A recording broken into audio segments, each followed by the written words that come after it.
Окей, ден едно. Днес заминаваме за Кипър. Полетът ни е в 8 вечерта, в момента е 4 и аз започвам да стягам багаж. Оставих животните при баба ми и лелите ми и сега е време за организационната част. Преди багажа обаче трябва да подготвя и апартамента за нашето заминаване, който в момента от цялата суматоха последните дни изглежда ето така. Страхотно. Така че заемам се за сгъването на чистото пране и след това ще видим какво ще си взимаме за Кипър.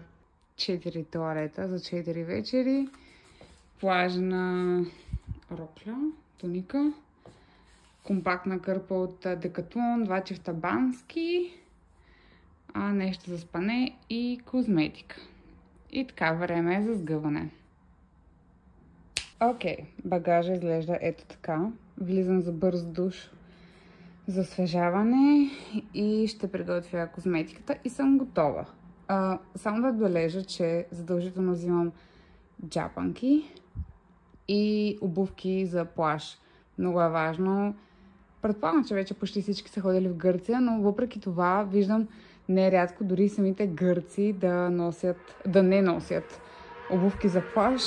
Ами почти навсякъде съм виждала водните ралежи, дори на един изключително нормален плаж, който беше подобно на нашето Черноморие, имаше плуващ морски ралеж, който... Да, носете обувки. По-добре 10 лева са Декатлона, не вземат никакво място, така че... Да.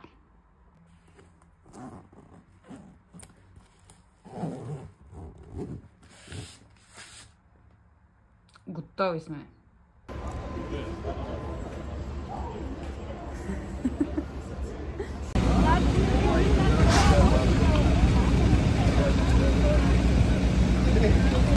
Ами аз не знаех, че Кипър не е в Шенген, но уви, наложи се да си вземем такива документи от компютър веднага след кацането. Компютърите имат и инструкции на български език. Ден втори. С нощи каснахме доста късно, отне ни време да си наемем рентакара. Беше много голям цирк с обратното каране. Просто наистина преживяването на моите съни беше един път. Наистина беше в някаква, бих казала, тиха истерия, но тя въобще не беше тиха.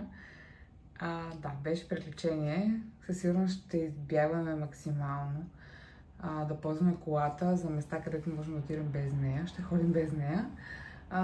Първия ден май ще обикаляме повече Ларнака, не знам как се казва точно правилно. Така, и да, ще се разсъня малко на терасата, ще си сложи телефон да се зарежда, затова бързам да ви покажа апартамента. И да, първото нещо, което видях, когато исках да пусна светлина, беше ето тази огромна хлебарка, която наистина е огромна, в смисъл. Не искам да заставам до нея, за да виждате, но просто е огромна и още мърда. Също имахме филм вчера с паркирането тук, надявам се колата ни да си е там, да нямаме глава. Не знам защо хората от... Добре, ще ви говоря така. Ето ще застана. Не знам защо хората от Airbnb ми казаха, че трябва да слагаме колата, да паркираме колата на платен паркинг в центъра. Ние сме на 15 минути пеша в центъра. Това е аутфита за деня. Общо заето май всичките дни ще е такъв. Взела съм само това перла. И да, сигурно ще обикалям с раница, в която ще имаме тоалет за вечерта. И така, почваме тура. Навсякъде има много такива затъмняващи штори, които е доста готино, обаче до грамата е много зле. Общо взето се чува абсолютно всичко, седно са отворени прозорците, но ето това е спалнята. Банята, която няма дори един сапун и няма къде да си оставиш тоалетните принадлежности, нито в душкабината, нито тук по мивката. Доста е неприятно това нещо. Да, малка баня. Кухнята. Там е пералня. Трапезарията. И хола с доста голям телевизор, който е готино. Ние сме си взели лаптоп и HDMI този път. Най-накрая с ни пътвания сетих да взема HDMI. И така, по принцип взех това Airbnb, не защото изглежда много добре, заради цената. Беше около 600 лева за 4 нощувки, което мисля, че е окей. Хайде да видим така на сладко съни.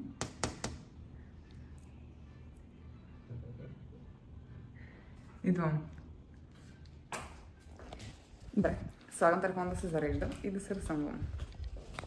Добре, ние се върнахме от пазар. Сънито вече подготвя тук шетенето, тук е страшно, не сега ще го правя това. Има и топа. Супер, готино. Да, доста зареден апартамент от към неща за готвене.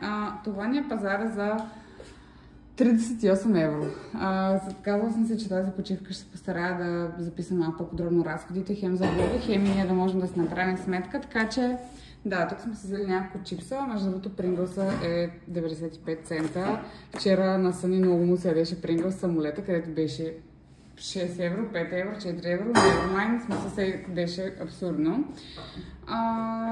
Да. Какво си взехме? Сапун, задължително тук просто нямаше сапун в банята. Някакви напитки, хляб и яйца и неща други за закуска, които да си правим. И вода за тези дни. Общо взето, да. Това, дами и господа, е 80 левов пазар. Шугар.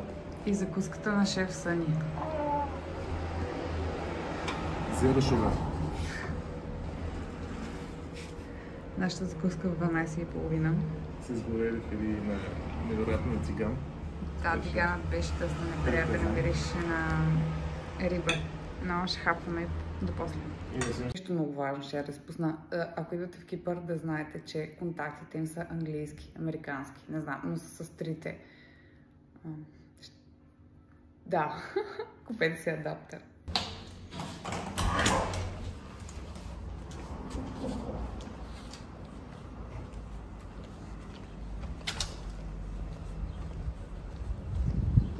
Панталон.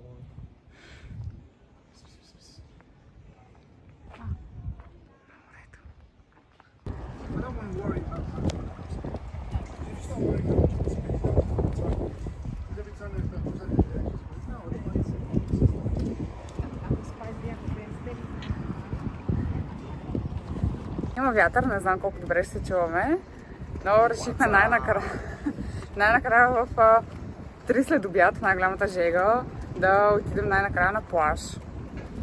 Всъщност не е чак толкова жега. Има ветрец. Да. Приятно. И тази алейка е жестока. Но не бих тичал, де. Да. За разлика от един луд пич. Много е яко, че квартирата ни е на половин час от Маккензи Бич, което е някакъв плаж точно до летището. Казаха, че е един от най-хубавите плажове тук в Ларнака. И да, ние отиваме там, точно до Соленото езеро, което също ще видим. Към момента е доста приятно изненада, така, може би, от устройството на града. Предвид късто време тук, най-вероятно ще прекараме повече време в града, за да го разгледаме. Снощи се оказа, че шофьора на шатъла, който ни взе от летището, беше българин, който живее тук от 18 години, бат Петю. И такъв, колко време ще останете тук? 4 дни. Ама за 4 дни няма какво толкова да гледате в Ларнака. Трябва да отидете до Пафос, да не знам си къде си. Общо взето всичките места, които ти каза, кажи речи, бяха на другия край. Да, пък ние си казахме, че този път искаме сигурно да си почиваме. Шофирането е много приятно в насрещното. Аз вече им разказах за твоята криза. И така. Общо взето, половин час разходка на слънце, намазахме си хубаво. Алейката наистина е жестока, със сигурност и при вечер. Не е като алеята в Балчик, ама пак става. Мисля, че на плажа ще се вижда много яко. Бял, зелен и червен, това български българин. Не, българин, но наистина има бял, зелен, червен.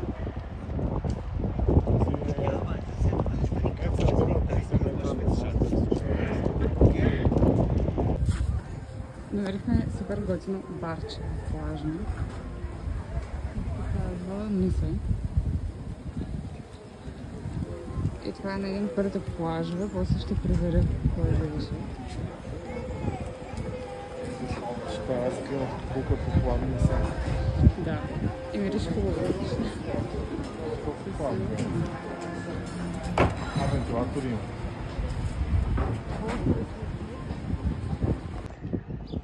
Даже стигнахме, има много готин плажен стрит фитнес. Само че не можах да разбера, Кастея Бич. Супер странно, сега като ще отворя, като се отворя Google Maps, за да видя на кой плаж сме всъщност, ни показва, че сме в Тел Авив. Не знам защо, няколко пъти го рестартирах, не знам дали няма някакъв проблем с някой сателит, обаче е супер странно и много тъжно ми направи впечатление нещо, че горе на категориите, които можеш да си избираш какво ти показва, нали, бакали, там магазини, ресторанти и така нататък, хората имат филтър за бомбоубежища, което наистина е, тук си представяш как ти си в момента на плажа, на някакво да са красиво място и се замислиш как хората някъде по света търсят бомбоубежища, е доста контрастно и емоционално. Окей, още едно много яко, още едно доста яко място. Сега ще разберем кой е този плаж. Не съм сигурна дали не е Макензи вече, защото вървим от около половин час, може би. Мотаме се, да, факт. Но, да, и наистина изглежда много готино и красиво, и джунглисто, и жестоко. Много е яко.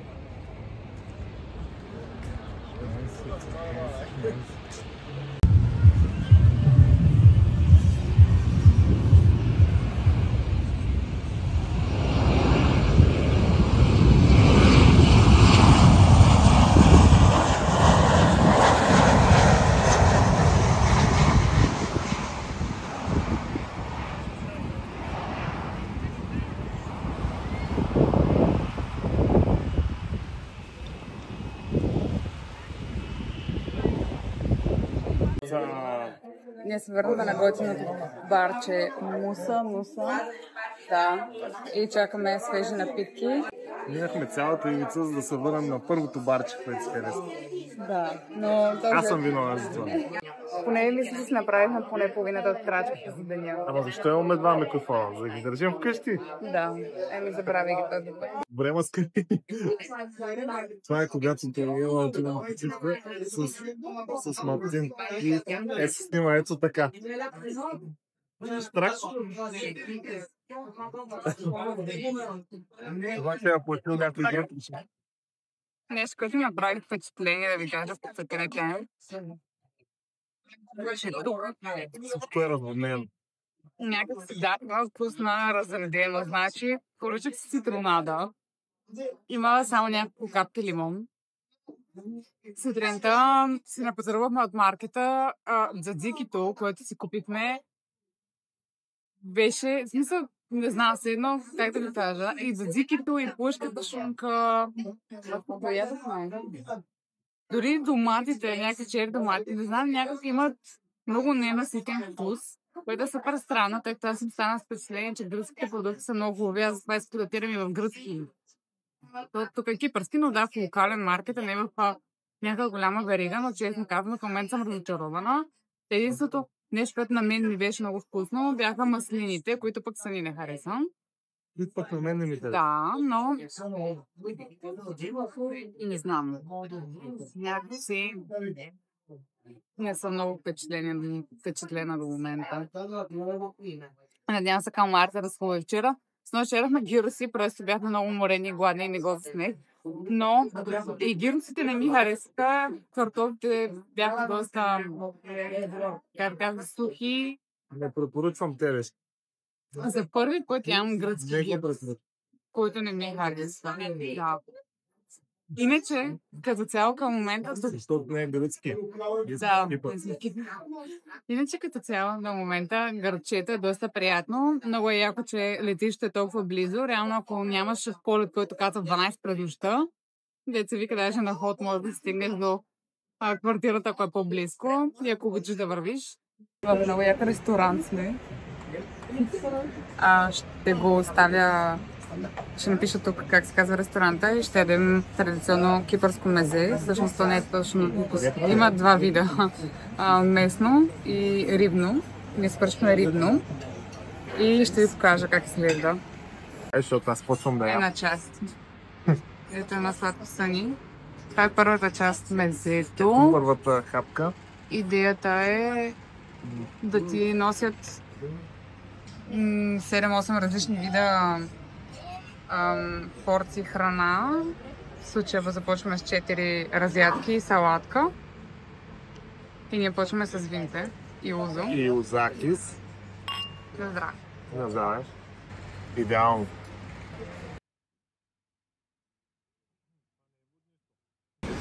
Аз не мога да помогна да снимам индонезска каламари, гъби и риба.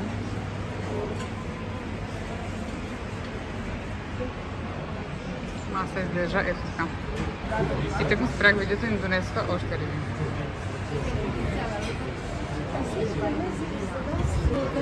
Така, още риби. Зъбки има. Има зъбки. Да. Значи хора, това цялото нещо, плюс че дигнаха някои от чиниите, е 25 евро на човек. Мисля, че определено си струва. Като направим равносметка, да, за рибата. Имаме 4 разядки, хлебчета. Имаме гъби, имаме скариди, имахме калмар, а също имаме октопод, имахме тук. Имаме един вид риба, пържени картофи, гръцка салата, ако не съм го казала. 2 вида риба още и тази риба. Не знам, може би пропускам нещо, тъй като взеха някои от чините вече. Ами, да, определено си заслужава. Мисля, че ще получим и десерт. Може би ако тръгна да носят още неща, е време да им кажем да спрат. Защо? Въпреки че моето сън е сериозно. Кажеш ти за политическата обстановка в как беше, Тел Авив?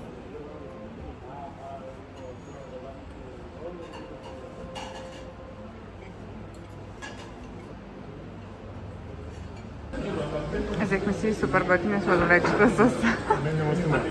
Няма как. 75% мляко, някакви домашни сладоледи са. Има супер интересни вкусове и са много добри. Малко отзад напред, но ето това е мястото за сладоледи.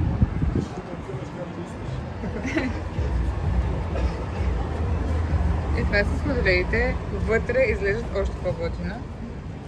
Но няма да се връща пак, за да се зауда. Давайте да слушаш. Добро утро. Да запаля колата. Да, запаля колата. Рано утро, днес се отиваме да се гмуркаме. Севи получи подарък скуба дайвинг в един подводен музей. И почваме в 8:30, в момента часът е 7:30, ние имаме пътуване около 40 минути и отидохме до една местна пекарна да си вземем някакви местни неща. Съм яде, не знам, нещо с халуми и маслини, тук има доста други работи. Тъй като имаме един телефон и снимаш и ползваш за навигация, няма да мога да снимам много, така че да, ще се видим.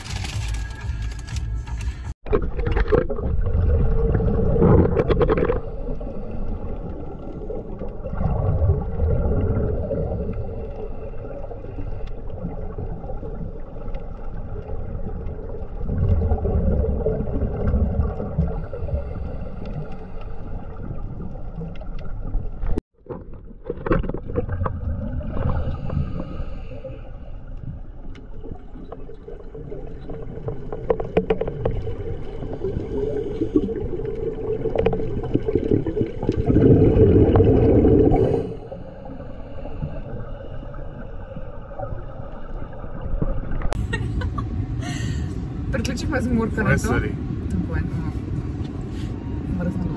Приключихме с гмуркането, ударихме по някоя друга сладка от пекарната. И отиваме на Колнос Бич по препоръка на инструктора. Гмуркането беше... Какво ще кажеш за гмуркането? Беше готино. Видяхте кадри от него. Но... как да кажа? Не съм много еуфорична, не знам. Видяхме калмари. Видяхме риба балон, обаче която не се наду. Всъщност много риби балони. Трябваше да я стресне. Трябваше да я стресне.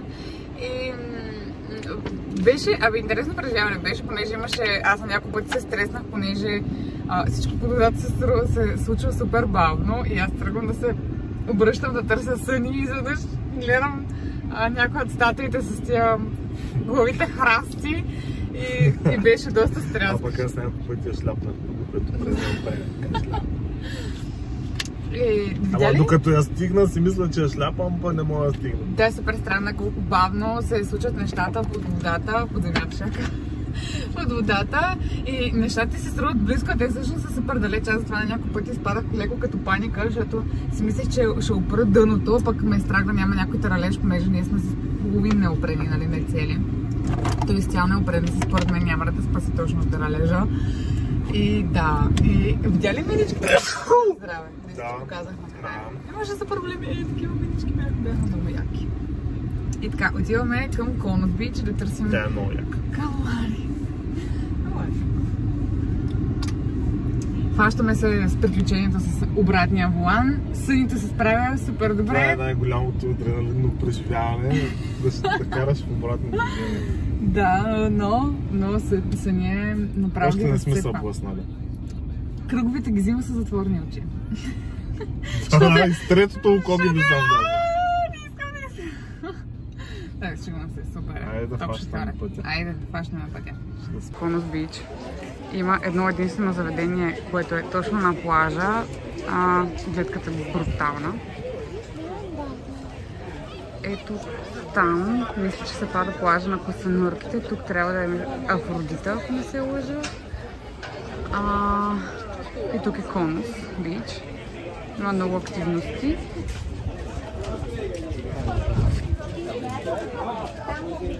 Jeszcze fajne bardzo podobno. Myśmy tam na И водата е жестока. Много е красиво. Аз обожавам точно този син азурен цвят.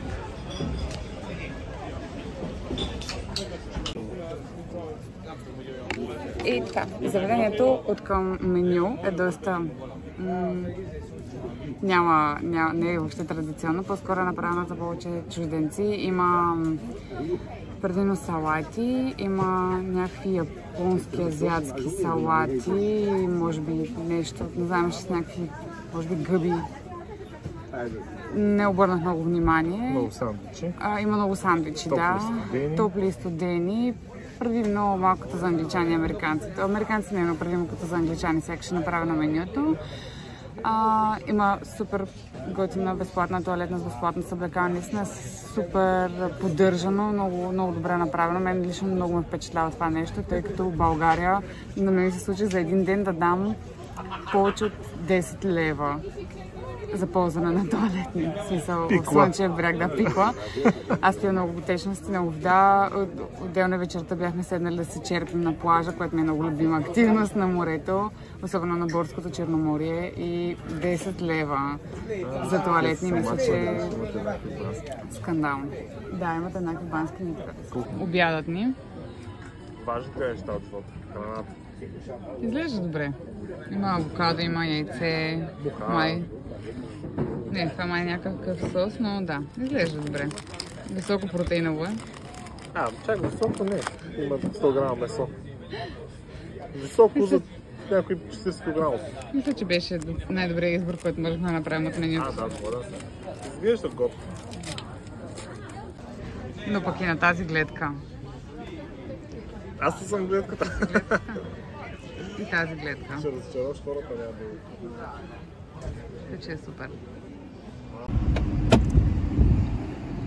Така, лятни плажове. Много са красиви, ама от колата да ги гледаш. Да. И чулата съм се нагряли в жабката, човек. Жегата е брутална. Не знам колко градуса, не знам къде е. Къде е на колко градуса? Чакай да видим. Гледаш София? Не, според телефона ми е 27 градуса, не знам, доста е топло. Плажовете са много готини, водата е жестока, обаче плажовете са много малки. И съответно са абсолютно заети всичките шезлонги, чадъри ние нямаме наш чадър. Това си коментирахме дали не е по-добре да си купим просто един чадър. Стигнахме до един хотел, където имаше така свободни чадъри. Бяха далеч от плажа и бяха 20 евро на човек, което на мен просто чисто морално не мога да си позволя да изхарчим толкова пари за шезлонг. То и икономическите, не само. Еми не, си съм че не може да си го позволям, обаче това за мен е абсурдно. Така ли, че часът е 2, навън е мръсна жега, по-скоро се прибираме към вкъщи, да се освежим, да си дремнем, да погледаме Peaky Blinders и към 5 часа ще правим втори опит за плажуване. Иначе малко гледка от колата.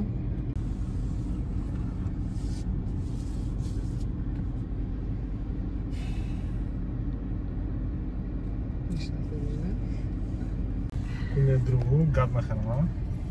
Да.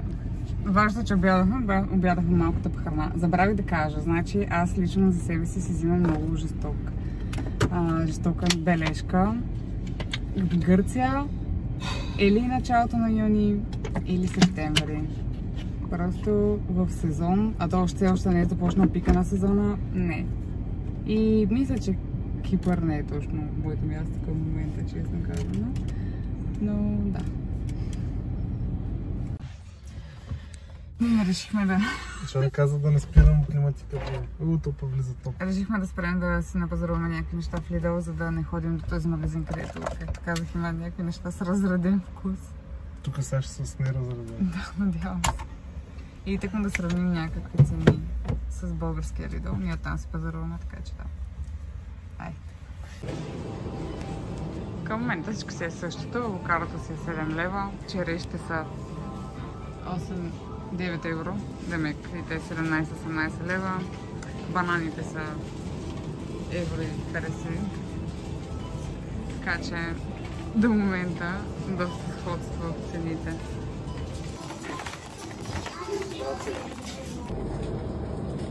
Много обичам портокалово пито.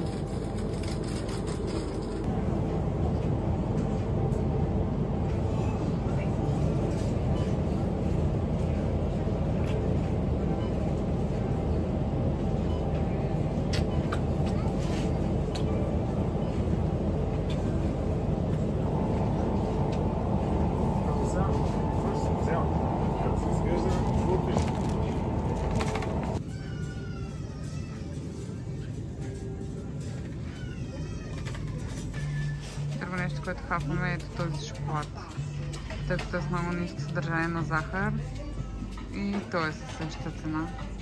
Мисля, че даже в България или 2,80 или 3,50, не съм много сигурна, но пак е с диапазон.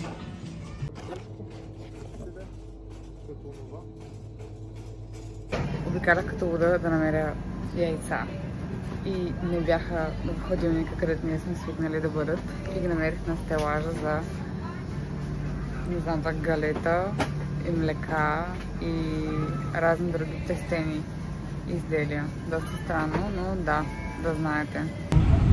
Право.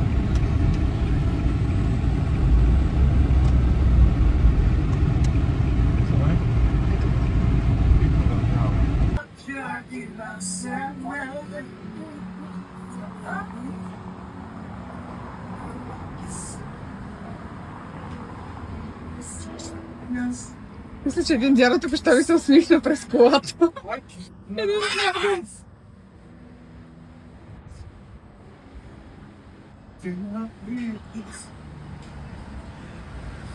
Черната пантера от Да.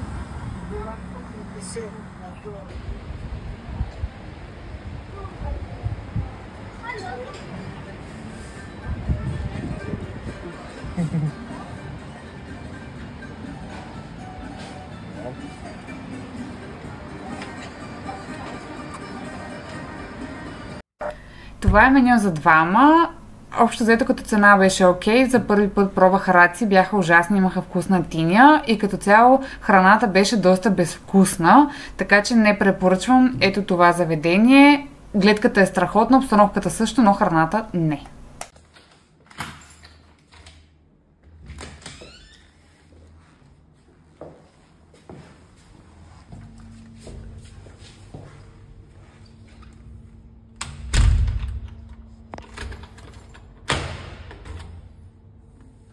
Да, ама някакъв навик, може би.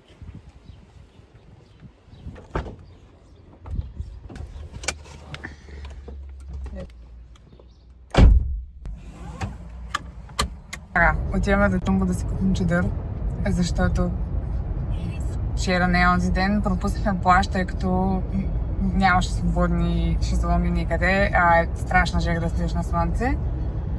Така че решихме да читнем системата и дори за един ден преценихме, че ни е по-оферта да си купим чадър за 12 евро. Предвид, че повечето шезлонги излизат около 8 евро с 2 шезлонга с чадър. Но да, така си запазваме... Какво правим? Но да, така си подсигуряваме. Подсигуряваме се с чадър, защото предния път нямаше свободни. Така се подсигуряваме, че те плажуваме в крайна сметка. Хубавото е, че плажчетата са малки, но въпреки това около 60% от зоната на плажа е платена зона, а 40% е свободна, което е готино. Готино е, че не са окупирали цялата плажна ивица и да оставят съвсем малко свободна зона, както предполагам би било в България. Да. Дано да не е окупирана и цялата свободна зона, защото е неделя.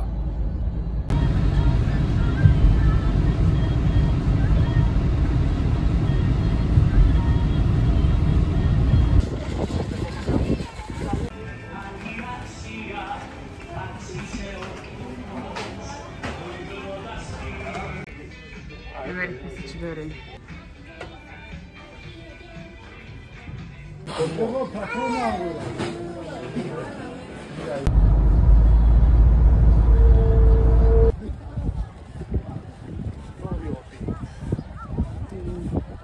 Втори опит. Вече и свободната зона изглежда супер пълна. Определено не искам да идвам на море уикендите. Много е кофе, че нямаме много избор. Но пък поне водата изглежда много ясно.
Време за бюти процедура след плаж. Съни беше потресен. Как влизайки за чадър в джамбо, аз си взех и шейд маска. Навигатора ми ме предава. Не е вярно, имаш 30 км направо. Момичетата знаят колко е важна хидратацията.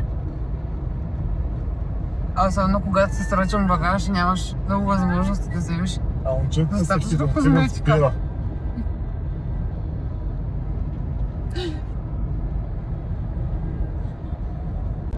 Ама той и аз си хидратирам с бира. Ти знаеш ли, че имам бира на козметика?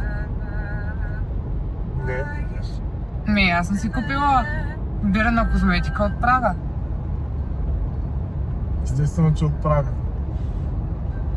Там Мадина е добра бирата. Да. Това колко е добра бирата, че чака козметика прави. Тя реално от хмела, ама с цяло да, мисля, че само там можеш да си я купиш. Още не съм я пробвала, но подозирам, че е добра, защото е на мануфактура. Не съм я пробвала нещата, но съм чула добри отзиви за нея. Среднощна, часът е 8, но отиваме на градска разходка с вечеря. Аутфита е от Second Hand. Така че аз съм много болна. Така ли?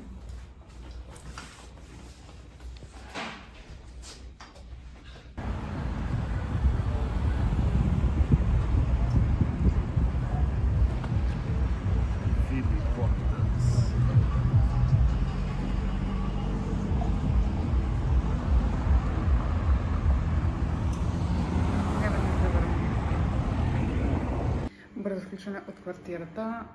Тази вечер решихме да си вземем гиробокс. Общо гирос, който не е в питка, ами е в кутия. За втори път си взимаме гироси за вечеря. Първият път беше вечерта, когато каснахме. Беше късно, използвахме приложението Bolt, което между другото мисля, че ще ми стане най-добър приятел. Първият път общо взето, който хапнахме гирос, не беше особено хубав. Разчитах, че ще се дължи на това, че просто беше от някаква бърза скара или нещо такова. Но тук що се прибрахме. Взехме си, както казах, за вечеря пак гирос. Явно тук просто не са на почет. Не знам. Сега ще ви покажа. На клипчето не се вижда всъщност колко е малко месото. Картофите не изглеждат по най-добрия начин. Има такава салата. Още зато аз за първи път, чакайте да обърна камерата. За първи път хапвам толкова постни гироси. Има пред постни към количество. Обикновено с супер много месо, което направо не мога да изям. И да, някакси са вкусни. Тук картофи, замързени картофи. Нямат толкова много салати, не знам, но не ми харесва. Нещо, което ми направи впечатление е, че в много заведения кухнята не е точно традиционна. Има си таверните с традиционната кухня, но има много заведения, които предлагат пици и пасти. Например, мястото, където си взехме гироса, имаше всякакви неща. Имаше пици, имаше пасти, имаше гироси, имаше супер много работи. И да. Не е типичното гръцко нещо, на което съм свикнала аз. Здравейте! Виж, гироса не изглежда много секси.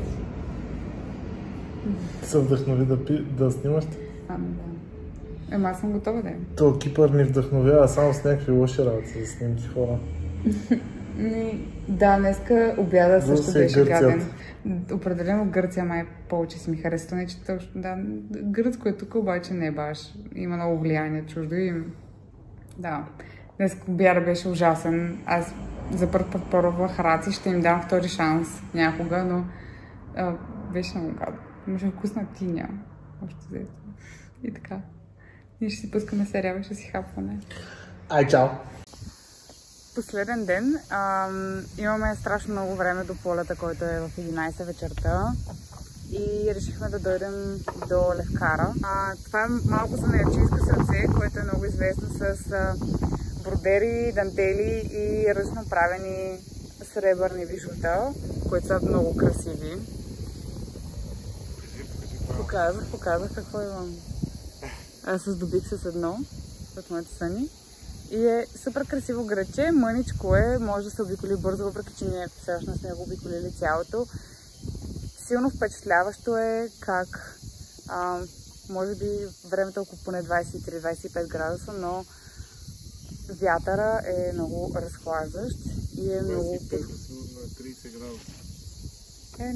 Не знам, как ти да е. Важното е, че вятъра е доста разхлаждащ и освежаващ. Има страшно много места, където да си пинете домашна лимонада. И наистина е много очарователно. Всичките кълдърмени улички и каменни сгради. На 40 или около, може би час, хайде, от Ларнака. Определено беше добро решение.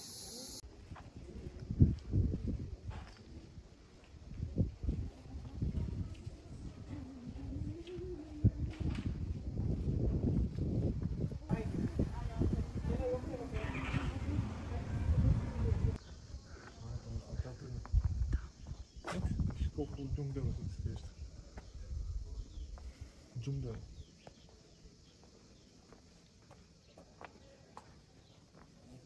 Ето още къде може да се седи.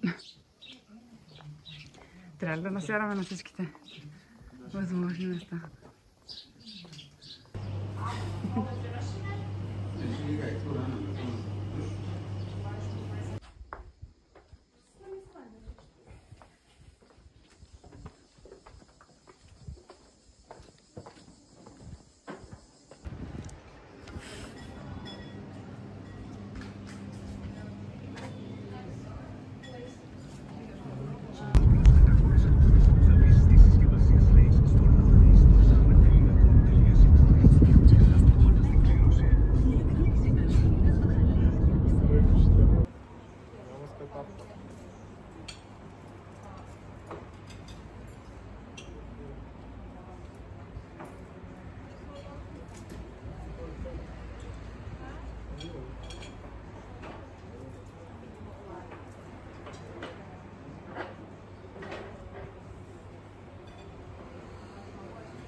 И последна спирка – Соленото езеро. Откакто сме дошли се гласим да дойдем тук по залез и днес крайна сметка успяхме. Това езеро е доста странно, всъщност. Окей, доста ме пече. Цялото е солено. Езерото му липсва. Дали липсва му езерото? Сега ще ви покажа. Първо красивия залез. В далечината, не знам дали се вижда. Има една доста интересна джамия. Може да се разходим до там, ще видим. И ето така изглежда езерото. Това всъщност е сол. Тук има и вода. И да, в някакъв момент почваш да потъваш. Принципно на място, където е спот за фламингота, тук минава доста прелетни птици. Какво се направиш? Добре, няма да влизам вътре. Под вренди. Но да, място е огромно. Не знам дали по някакъв начин си взимат от тук сол и я пречистват. Но е много, много голямо. И има алеи за разходка около езерото, които са доста облагородени. Ние така и не можахме да се възползваме, но красиво е.